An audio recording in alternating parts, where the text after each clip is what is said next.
If liberty and equality, as is taught by some, are chiefly to be found in democracy, they will be best attained when all persons alike share in government to the utmost, meaning each and everyone in the society of a particular country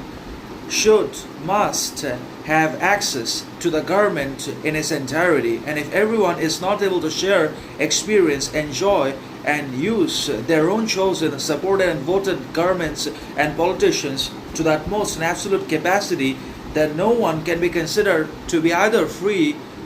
or equal or just in themselves. They cannot be considered to have equality, liberty, justice, fairness in their lives if they are not even allowed to or permitted to have these rights and to act with their own individuality and rational thinking and reasonable standards and with sovereign actions. If they are not able to communicate with the government and access the higher ups and politicians and other officials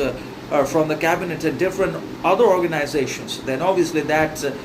system, government or politicians cannot be considered to be moral, virtuous, just, fair, right at all. Or it may have transformed or changed itself into a system or a heart of corruption, manipulation, exploitation, and subjugation of people's resources, thinking, mentality, vitality, vigor, and actions, and ultimately imposing the unlikely patterns and dangerous outcomes upon each and every one of us by enslaving us, dominating us, exploiting our resources,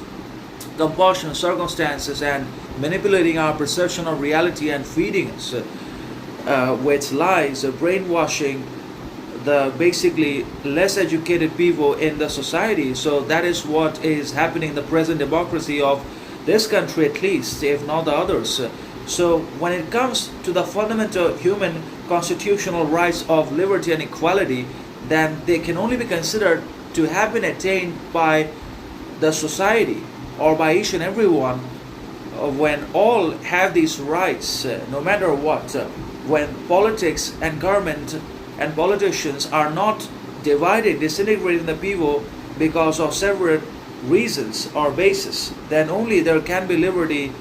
equality alongside societal harmony and public cohesion. And if there's always disintegration, division, and the resulting hatred, envy, arrogance in the society, then no one could ever be equal, just,